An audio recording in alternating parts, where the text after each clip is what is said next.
विपक्ष इस वक्त भी संसद में महंगाई पर शोर मचा रहा है, बेरोजगारी को मुद्दा बनाकर मोदी पर हमले कर रहा है, ईडी के छापों को, ईडी की कार्रवाई को दीदी भी क्वेश्चन कर रही हैं। सोनिया समर्थक भी जमकर हंगामा कर रहे हैं। जिस वक्त ये सब कुछ हो रहा है उस वक्त पब्लिक का मूड क्या कह रहा है, मोदी को लेकर देश के मन की बात क्या है, लोगों का मूड क्या है, आवाज क्या है, ये जानने के लिए देश की हर लोकसभा सीट वाले इलाके में घूमकर एक सर्वे तैयार किया गया। 24 में जनता किसे चुनेगी, किसे रिजेक्ट करेगी, क्या पब्लिक मोदी को सिलेक्ट करेगी और राहुल को निग्लेक्ट, इस सर्वे की रिपोर्ट से आपको अंदाजा मिलेगा कि राहुल कहां है, ओवैसी कहां है, केजरीवाल हो या ममता बनर्जी हो, कोई भी मोदी विरोधी नेता पब्लिक का मूड क्यों नहीं समझ पा रहे। एक एक डेटा, एक एक डिटेल, 24 में होगा कौन सा सियासी खेल, समझते हैं इस एक्सक्लूसिव रिपोर्ट से। 24 का रुझान 22 में आ गया है। बहुत बड़ी खबर है, मोदी एक बार फिर आएंगे, प्रचंड बहुमत से लगातार तीसरी बार सरकार बनाएंगे। नोट कर लीजिए, मोदी थे, मोदी हैं, तो क्या मोदी ही आएंगे?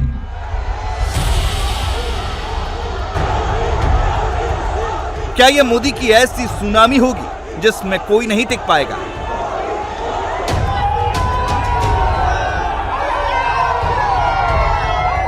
क्या राहुल देखते रह जाएंगे, दीदी भी पीछे छूट जाएंगी? केजरीवाल हो, शरद पवार हो, उद्धव ठाकरे हो, केसीआर हो, क्या मोदी के सारे विरोधियों की सेटिंग धरी की धरी रह जाएगी? क्या सब के सब मोदी पावर के सामने क्लीन बोल्ड हो जाएंगे?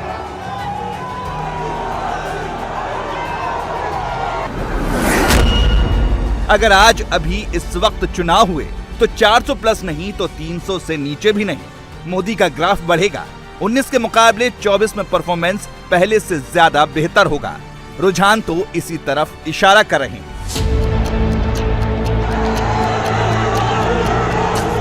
मोदी की पॉपुलैरिटी इंटैक्ट है। मोदी पर लोगों का भरोसा घटा नहीं, बढ़ा है। देश हो या विदेश हो, मोदी के सामने न कोई वर्ल्ड लीडर टिकता दिख रहा है, न देश के भीतर मोदी के सियासी विरोधी ही प्रधानमंत्री को चैलेंज करते नजर आ रहे हैं। बस कुछ घंटे पहले ही मोदी की इंटरनेशनल रेटिंग आई है। गौर से देख लीजिए, टॉप 10 वर्ल्ड लीडर्स में मोदी ही नंबर 1 है। अब पूरा इंटरनेशनल चार्ट देख लीजिए। दुनिया के 22 दिग्गज नेताओं की लिस्ट में 75% की अप्रूवल रेटिंग के साथ मोदी सबसे आगे हैं, सबसे अव्वल हैं।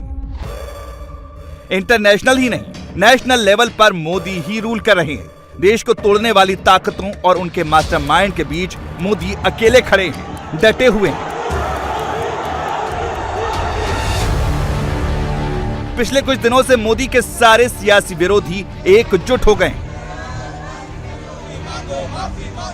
दिल्ली से, बंगाल से, तेलंगाना से, महाराष्ट्र से मोदी पर non stop all out attack हो रहे हैं। मोदी माफी मांगो के नारे सुनाई दे रहे हैं। राहुल, प्रियंका, ममता, केसीआर सब के सब लामबंद हो गए। सबके विरोध के सेंटर में मोदी ही है। ये तुगलकशाही बंद करो, बंद करो, बंद करो, ये मोदी शाही बंद करो। प्रधानमंत्री माफी मांगो, माफी मांगो, माफी मांगो, प्रधानमंत्री माफी मांगो, माफी मांगो, माफी मांगो। प्रधानमंत्री शर्म करो, शर्म करो, शर्म करो। प्रधानमंत्री माफी मांगो, माफी मांगो, माफी मांगो, प्रधानमंत्री माफी मांगो, माफी मांगो, माफी मांगो। प्रधानमंत्री शर्म करो, शर्म करो, शर्म करो। प्रधानमंत्री माफी मांगो। मोदी के सियासी दुश्मन इतना मोदी मोदी क्यों कर रहे हैं, इसका जवाब 11 जुलाई से 24 जुलाई के बीच किए गए इंडिया टीवी मेटराइज सर्वे के नतीजों में है। न महंगाई मुद्दा है, न रोजगार मुद्दा है, न इकोनॉमी मुद्दा है। देश के वोटर्स के लिए सबसे बड़ा मुद्दा तो प्रधानमंत्री नरेंद्र मोदी ही है। मोदी के चेहरे के आगे राहुल भी फीके हैं, ममता भी फीकी हैं, शरद पवार भी फीके ही हैं। आसपास तो छोड़िए, सर्वे में कोई मोदी की पॉपुलैरिटी के आसपास भी भटकता नजर नहीं आ रहा।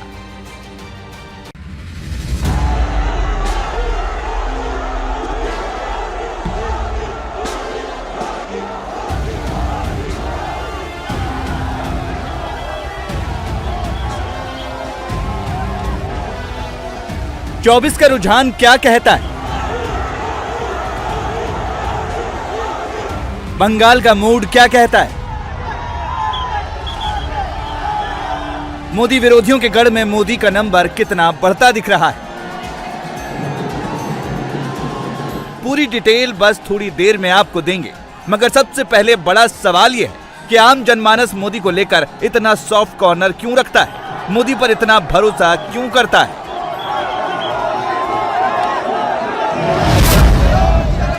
प्रधानमंत्री माफी मांगो। वो भी तब जब मोदी के सारे सियासी दुश्मन प्रधानमंत्री को बदनाम करने के लिए इन दिनों ओवर टाइम कर रहे हैं।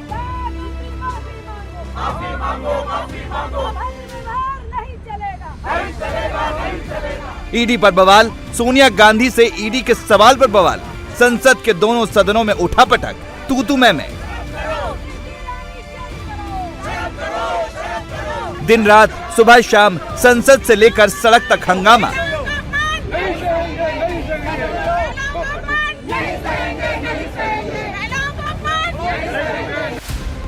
सोशल मीडिया पर गाली गलौज,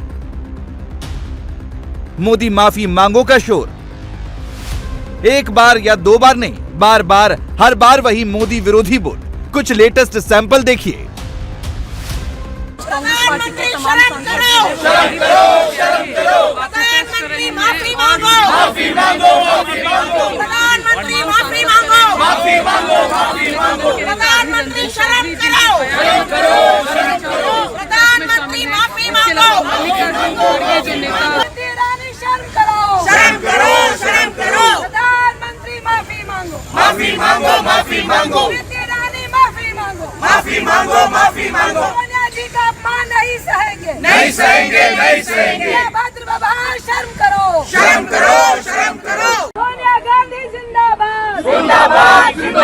प्रधानमंत्री माफी मांगो। भद्र व्यवहार नहीं चलेगा। सोनिया का अपमान नहीं चलेगा। सोनिया जी का अपमान नहीं चलेगा।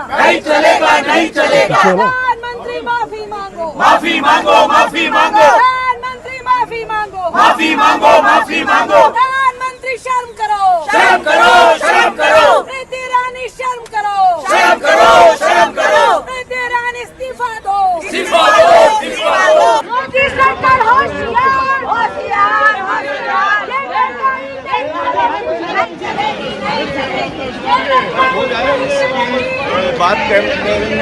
मोदी विरोधी तो ताने मारते हैं, अनाप शनाप बोल देते हैं, लिख देते हैं, छाप देते हैं, मगर वो ये भूल जाते हैं कि मोदी पर हमला जितना बढ़ता है, मोदी का वोट उतना ही मजबूत होता है। और मोदी का यही विनिंग फैक्टर है। 14 में भी उनके विरोधियों पर भारी पड़ा, 19 में भी भारी पड़ा और 24 में भी संकेत वैसे ही है। આજે ગુજરાત નંબર 1 છે, પણ સર ખરાબ ત્યારે લાગે છે જ્યારે તમને કોઈ ગાળો આપે છે, કારણ કે અમે તમને સંઘર્ષ કરતા જોયા છે। ત્યારે તો બોલવાવાળા બોલ્યા કે આપણે કામ કરવાનું, કારણ કે અમે તમને સંઘર્ષ કરતા જોયા છે। ભૂકંપથી બરબાદ થયેલા ગુજરાતને શણગારતા જોયેલા છે। વાયબ્રન્ટ ગુજરાતથી લાખો યુવાનોને નોકરીએ જતા જોયા છે। પણ સર અમને ખરાબ ત્યારે લાગે છે કે જ્યારે તમે ભૂકંપથી બરબાદ થયેલા ગુજરાતને શણગારતા હતા ત્યારે તમને મોતના સોદાગર, ચાવાડા આવા શબ્દો બોલવામાં આવતા હતા। તેમ છતાં તમે હૃદય પર પથ્થર રાખીને લાખો યુવાનોને 6 કરોડ જનતાની સેવા કરી છે। પણ સર જતા જતા એટલું જ કહીશ, આપણને જનતાના આશીર્વાદ વડે બધું આવી જાય।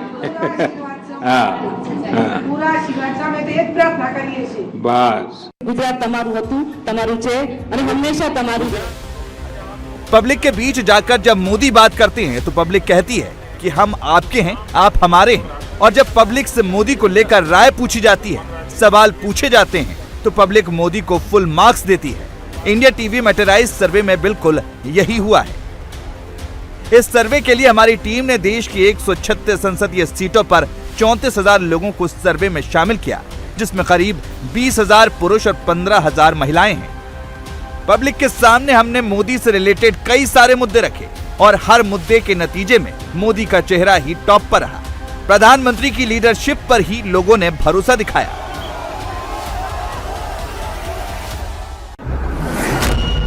अगर आज लोकसभा चुनाव हुए तो इस वक्त के टॉप 5 मुद्दों में प्रधानमंत्री का चेहरा, मोदी का विकास मॉडल, महंगाई, रोजगार और सांसद की छवि मैटर करेगी।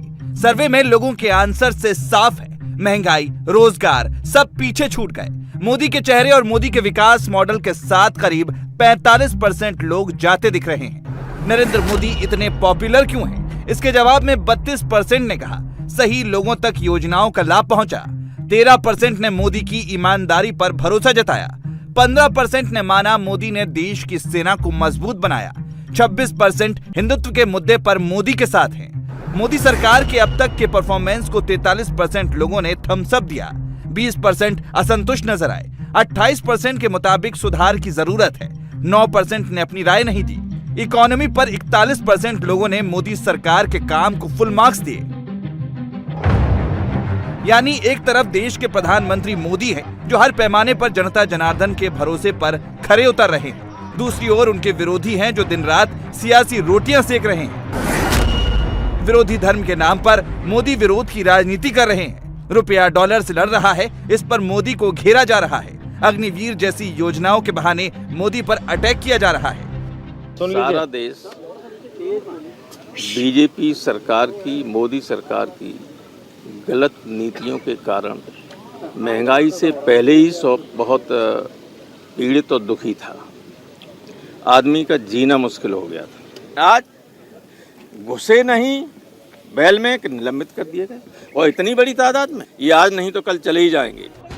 मोदी विरोध का ये सिलसिला कल भी चल रहा था, आज भी चल रहा है। संसद को हेट मोदी एजेंडे का अखाड़ा बना दिया गया है। मोदी झूठा है से लेकर मोदी जहर उगल रहे हैं जैसे शब्दों का इस्तेमाल करके प्रधानमंत्री को डायरेक्ट टारगेट किया जा रहा है।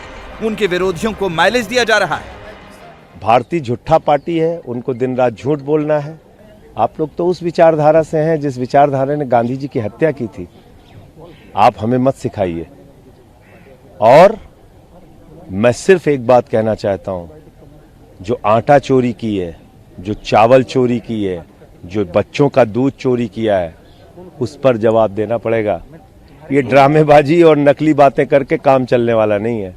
कितना जहर उनके पास, वो जहर उगाल रहे हैं श्रीमती सोनिया गांधी जी के खिलाफ। आप श्रीमती सोनिया गांधी जी को उसमें घसीट दें, उनको अपॉलॉजी पूछें, तो ये पर्पजली कर रहे हैं ताकि ये इन्फ्लेशन पे चर्चा न हो और जो प्राइसेस बढ़ रहे हैं उस पर चर्चा न हो, अनएम्प्लॉयमेंट में चर्चा न, सदन ही नहीं चले। वो ऐसी भाषा बुला के कहे के ये लोग गड़बड़ कर रहे हैं। मगर पब्लिक का मूड मोदी के सियासी दुश्मनों से बिल्कुल विपरीत है और इंडिया टीवी मेटेराइज सर्वे से ये शीशे की तरह क्लियर है। ग्रामीण भारत में अग्निपथ योजना से बीजेपी को बम्पर फायदा होता दिख रहा है। ग्रामीण इलाकों के करीब 70% लोगों की राय ये है कि बीजेपी को 24 के चुनाव में अग्निपथ योजना से लाभ जरूर मिलेगा। एक और मुद्दा जिस पर पब्लिक खुलकर मोदी के साथ आती दिख रही है, वो है भ्रष्टाचारियों के खिलाफ मोदी सरकार का रवैया और एक्शन। ईडी सोनिया गांधी से सवाल पूछती है तो कांग्रेस का इकोसिस्टम बवाल खड़ा कर देता है। ईडी बंगाल में रेड मारती है तो दीदी नाराज हो जाती है, उसे सियासी बदला करार देती है। संसद भवन परिसर में विपक्ष के नेता गद्दी बिछाकर लेट जाते हैं। मोदी हाय हाय के नारे लगाते हैं, मगर सर्वे में बंगाल के आंकड़े देखकर लगता है कि 24 में भी बीजेपी ठीक ठाक परफॉर्म करने जा रही है। सीट भले ही कम हो, लेकिन बीजेपी का वोट शेयर बढ़ सकता है। पश्चिम बंगाल जो इस वक्त ईडी की छापों की वजह से चर्चाओं में है, अगर यहाँ के लोकसभा चुनावों की बात कर लें और 2019 के नतीजों को अगर देखें तो 2019 में से 42 में से 22 सीटें ममता बनर्जी के खाते में गई थी, टीएमसी के खाते में गई थी, जो आज अगर चुनाव होते हैं तो बढ़कर 26 हो जाएंगी। यानी 26 सीटें 42 में से टीएमसी जीत सकती है। ये अभी तक का जो आंकड़े हैं वो सामने आ रहे हैं। इसके बाद अगर हम बात कर लें भारतीय जनता पार्टी की, तो भारतीय जनता पार्टी ने 2019 में 18 सीटें जीती थी। इस बार 4 सीटों का नुकसान हो सकता है अगर आज चुनाव होते हैं, क्योंकि 14 सीट अगर आज चुनाव हुए तो मिलती हुई नजर आ रही हैं। अगर हम बात कांग्रेस की कर लें तो कांग्रेस जस की तस बनी हुई है। 2019 में 2 सीटें मिली थी कांग्रेस को और इस बार कुछ बहुत ज्यादा बदलाव नहीं होता हुआ नजर आ रहा है। 2 सीटें ही इस बार भी जीत सकती है कांग्रेस अगर आज चुनाव होते हैं, तो यह सर्वे बता रहा है। इस वक्त राष्ट्रपति को लेकर की गई आपत्तिजनक टिप्पणी भी दिल्ली से लेकर देश के अलग अलग शहरों में राजनीतिक मुद्दा बन गई है। बीजेपी से काफी एग्रेसिव तरीके से उठा रही है। अधीर रंजन चौधरी के साथ साथ सोनिया गांधी से सवाल पूछे जा रहे हैं।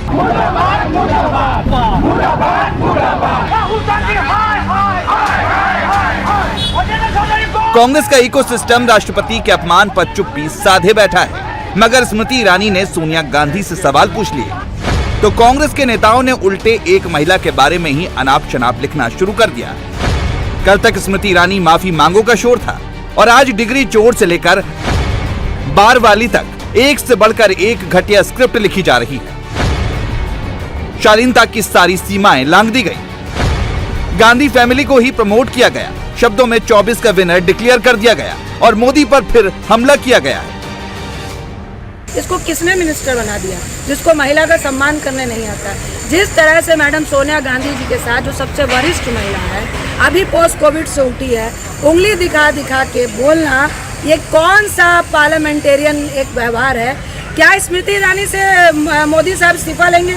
क्या उससे माफी मंगवाएंगे? जब तक स्मृति ईरानी माफी नहीं मांग लेती है, हम देखते हैं कि प्रधानमंत्री मोदी साहब जब अपने ही लोगों पे सदन को ना चलाने का जो आज ये व्यवहार हुआ है, क्या अपने सांसदों को ये सस्पेंड करने वाले हैं? बीजेपी पार्टी मेरे खिलाफ शिकायत के बजाय मैडम सोनिया गांधी जी को निशाना पे ला रही है। बीजेपी पार्टी की ये दिवालिया सदन में, सदन के बाहर साबित होती है। इसलिए बीजेपी पार्टी आज सब कुछ छोड़ के मैडम सोनिया गांधी जी पे हमला बोल रहे हैं, क्योंकि ईडी दफ्तर भेजने से ज्यादा कुछ नहीं बन पाई। दूसरे पे गर्द उतरना आसान होते हैं। बेटी बचाओ बेटी पटाओ किसका नारा था ये? कम से कम ये दिखा करो। तो मैं इनको पूछना चाहते हैं कि बेटी पढ़ाओ बेटी पटाओ नारा लगाने वाले हमारे हिंदुस्तान के सबसे बड़ा मुखिया, वो तो कम से कम आए और अपने गिरवान में झांक कर देखे। मगर हमारे सर्वे से क्लियर है, 56% लोगों का मानना है कि बीजेपी को आदिवासी राष्ट्रपति बनाने का फायदा 24 में होगा, जबकि राष्ट्रपति के बारे में आपत्तिजनक टिप्पणी करने का नुकसान विपक्ष को जरूर होगा। अधीर रंजन चौधरी ने राष्ट्रपति द्रौपदी मुर्मू को चिट्ठी लिखकर माफी जरूर मांग ली, लेकिन अब तीर कमान से बाहर निकल गया है। कांग्रेस को भारी नुकसान होना तय। मोदी विरोधियों की खींच सिर्फ दिल्ली में ही नहीं दिख रही, असर तो अलग अलग राज्यों में भी हो रहा है। मध्य प्रदेश में दिग्विजय सिंह की झुंझलाहट से साबित हो गया, 24 में हार का डर तो कांग्रेस के हर नेता को सता रहा है। पुलिस से भिड़ना, कॉलर पकड़ लेना, ये सिर्फ ट्रेलर है। आगे आगे देखिए होता है क्या।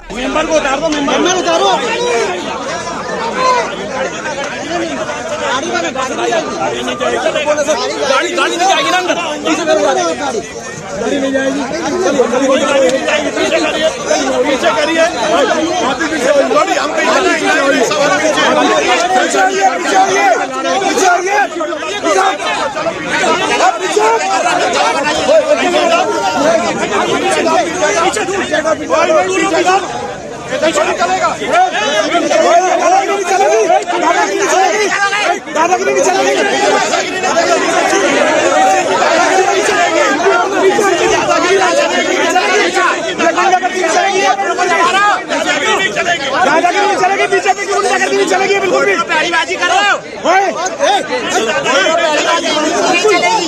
दादागिरी नहीं चलेगी, कोई दादागिरी नहीं चलेगी। क्या कर रहा है ये कैसे कर रहा है?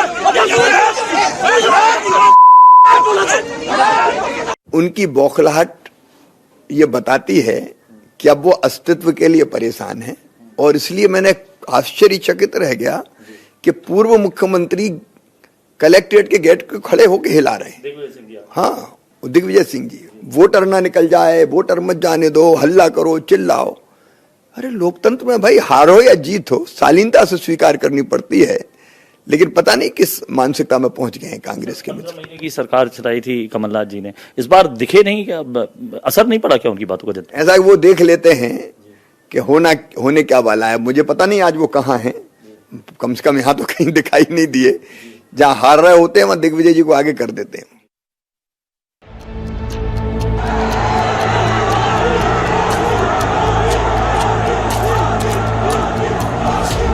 विरोधी हेट मोदी की सियासत कर रहे हैं, जबकि मोदी कनेक्ट इंडिया की पॉलिटिक्स कर रहे हैं। तभी तो भाषा अलग अलग क्यों ना हो, मोदी का कनेक्ट एक जैसा होता है। गुजरात पहुंचते ही गुजराती, तमिलनाडु पहुंचते ही तमिल, राज्य कोई भी क्यों ना हो, मोदी का अंदाज हर जगह पहुंचते ही लोकल हो जाता है। इसीलिए पब्लिक मोदी के फेवर में इतनी वोकल दिखती है। और हमारे सर्वे से भी ये क्लियर है, मोदी की पॉपुलैरिटी बाकी तमाम लीडर्स से कहीं ज्यादा है। कोई मोदी के आसपास भी नहीं है। प्रधानमंत्री के तौर पर किसे सबसे ज्यादा पसंद करता है? 2024 में क्या नतीजे आएंगे?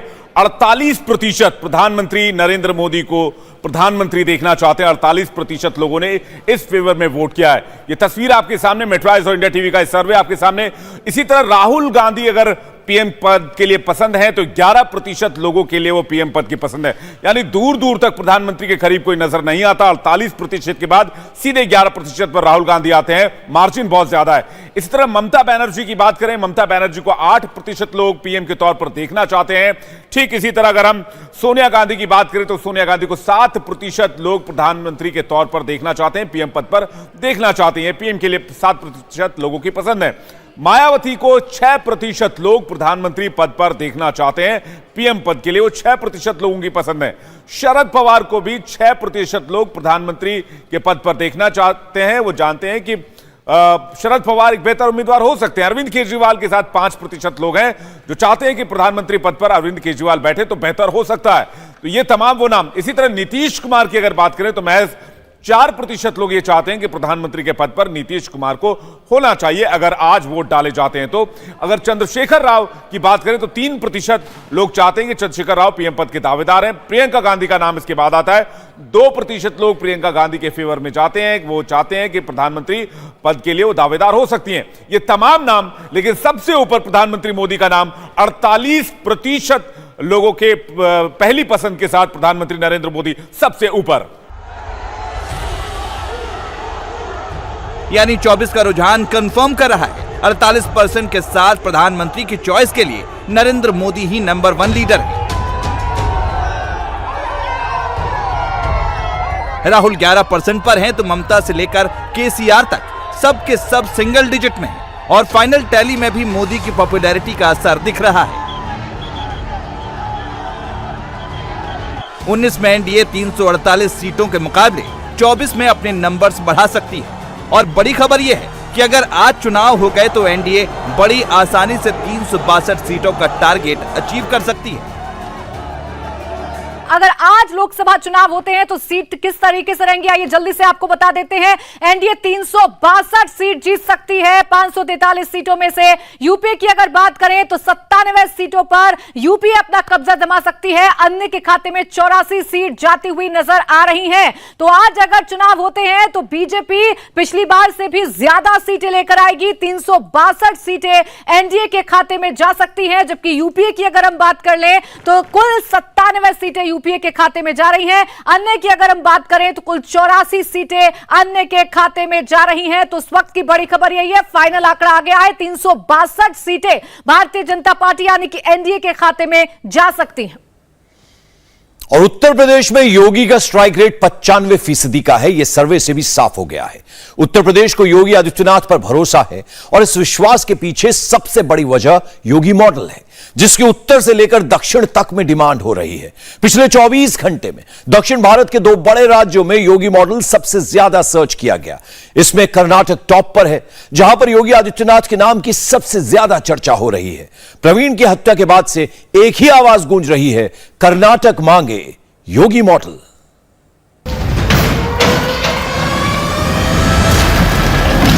If the situation says that UP model or much more stricter than that, we will not hesitate to do it. योगी जैसा सरकार बहुत आवश्यकता है, क्योंकि इधर जिहादी लोगों को देश इस्लाम राष्ट्र करने के लिए बहुत जिहाद कर रहे हैं। जो यूपी में चल रहे योगी आदित्यनाथ का सरकार जैसे वैसे कर्नाटक में बम्बई का सरकार निर्णय लेने का है। क्या हो रहा है कर्नाटक में भी, यूपी में कैसा योगी जी का सरकार चल रहा है, ऐसा भी इधर कर्नाटक में हम लोग चाहिए। पूरा योगी मॉडल होना चाहिए, क्योंकि हम केरला बॉर्डर से आते हैं, उधर से जिहादी लोग इधर आकर हमारे यहाँ ये ऐसा काम कर रहे हैं। इधर यूपी मॉडल होना चाहिए, बिकॉज ये मतांध जिहादी लोग इधर देशद्रोह का काम करता है। इस्लामिक टेररिज्म बहुत ज़्यादा जगह में चलता है, वो उसके ऊपर जबरदस्त कानून नहीं आया है तो जबरदस्त जैसा वो यूपी का जैसा कानून नहीं आया है तो वो उसका कंट्रोल नहीं होता है।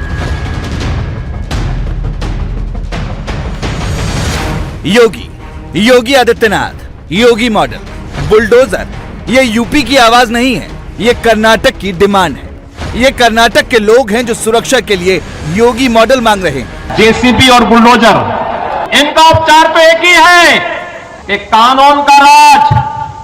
और थोड़ी भी किसी संभ्रांत व्यक्ति, सम्मानित व्यक्ति और किसी नौजवान के साथ, उसके जीवन के साथ खिलवाड़ किया, किसी बेटी की सुरक्षा के साथ खिलवाड़ किया, किसी व्यापारी का अपहरण किया, तो फिर इस स्थिति में पहुंचा दो कि वह गले में तख्ती लटका करके फिरता रहे कि साहब बकस दो, अब सब्जी बेच करके ही खानदान की परवरिश करूंगा।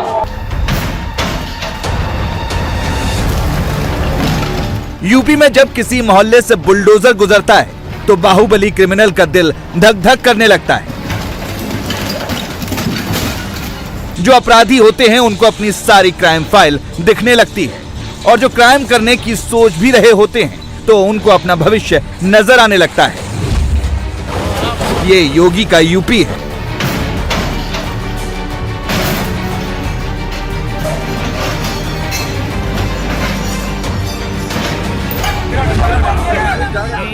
बेल्लारे में जो प्रवीण नट्टारू के साथ हुआ है, जैसे उनका कत्ल किया गया है, उसके बाद से पूरे कर्नाटक में एक ही आवाज गूंज रही है, योगी model.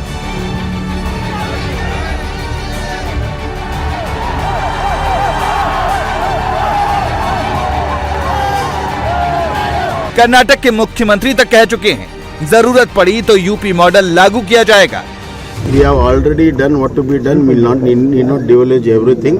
The process is on, and it is concerned to not only to Karnataka, it's other states also. I have told in Bangalore, whatever possible we'll do it, and if need be, if the situation says that UP model or much more stricter than that, we will not hesitate to do it. जो लोग UP में रहते हैं, योगी आदित्यनाथ को follow करते हैं, वो जानते होंगे यूपी का योगी मॉडल क्या है।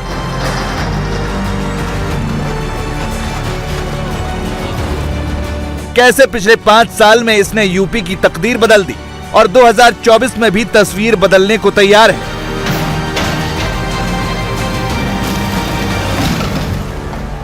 दो 2019 में उत्तर प्रदेश में लोकसभा चुनाव में 50% वोट नरेंद्र मोदी को मिले थे, और आज की परिस्थिति में चुनाव हो जाएगा, आज चुनाव हो जाए तो यह वोट परसेंट बढ़कर 52% हो जाएगा। 50% से बढ़कर 52%। अखिलेश यादव की पार्टी का वोट शेयर भी बढ़ता हुआ दिखाई दे रहा है। 2019 की बनिस्बत आज अगर चुनाव हो तो 18 से 21% वोट उनको मिलेगा। 21% तक लोग उनको पसंद करेंगे लोकसभा चुनावों में, और मायावती की पार्टी का वोट शेयर गिरता दिखाई देता है। 2019 में उनको 19% वोट मिला था, आज 12% वोट मिलने के आसार हैं।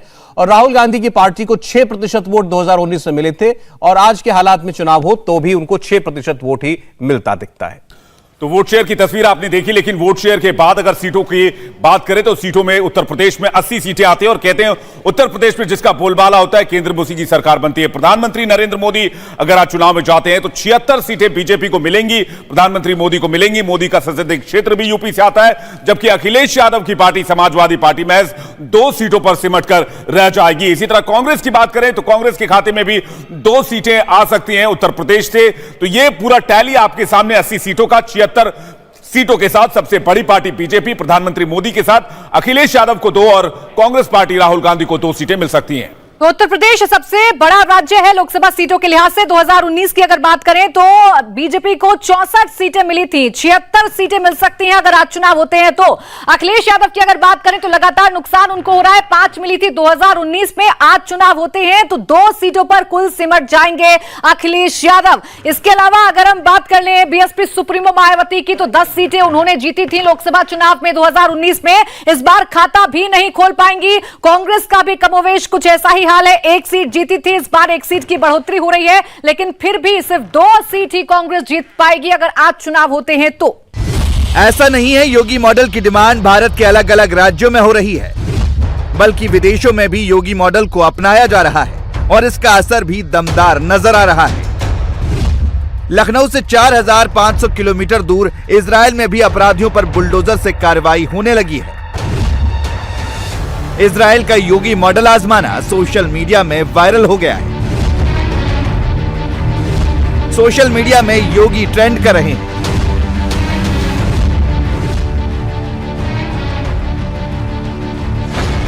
पिछले 24 घंटे की बात करें तो यूपी, महाराष्ट्र, कर्नाटक और तमिलनाडु इन 4 स्टेट में सबसे ज्यादा योगी मॉडल गूगल में सर्च किया गया। लेकिन गौर करने वाली बात है, सबसे ज्यादा योगी मॉडल का सर्च कर्नाटक में किया गया। योगी मॉडल की डिमांड कर्नाटक में क्यों हो रही है? क्यों जिहादियों से निपटने के लिए योगी मॉडल लागू करने की बात हो रही है? ये समझने से पहले आपको ये जानना होगा कि आखिर योगी मॉडल होता क्या है।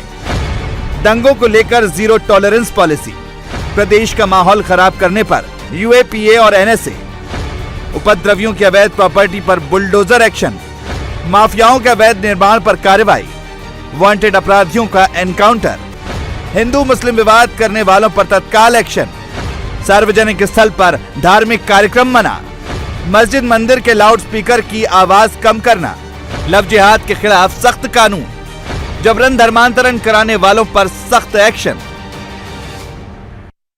आज कर्नाटक में योगी मॉडल की डिमांड हो रही है। मैंने पिछले 5 सालों से इस मॉडल को काम करते हुए बेहद करीब तरीके से देखा है। सबसे महत्वपूर्ण बात यह है कि योगी सरकार को बखूबी पता है कि किस अपराधी के खिलाफ कैसे कार्रवाई करनी है।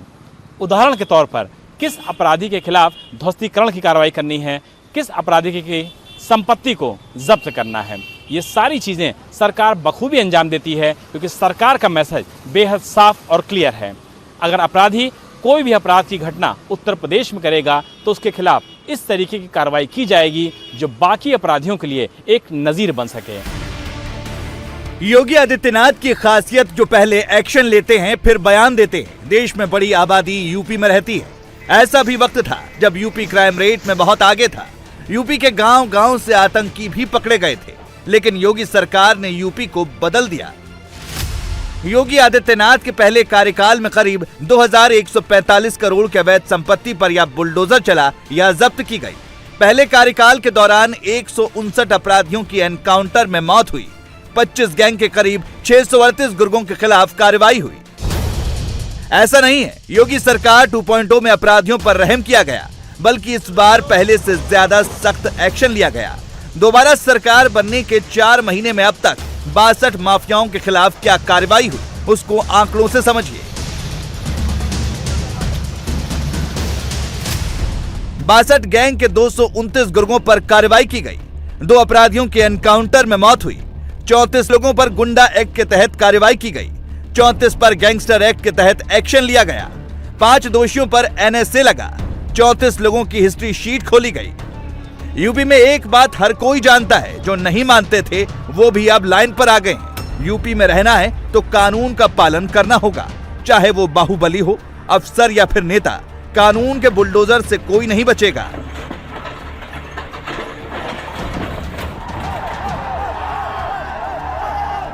अब बात उस हत्याकांड की जिसने कर्नाटक को हिलाकर रख दिया है। प्रवीण के मर्डर के पीछे जबरदस्त प्लानिंग थी। प्रवीण कितने बजे आता है, कितने बजे जाता है, उससे मिलने कौन कितने बजे आता है, इसका पूरा चार्ट बनाया गया था। पुलिस की गिरफ्त में फिलहाल शफीक और जाकिर हैं।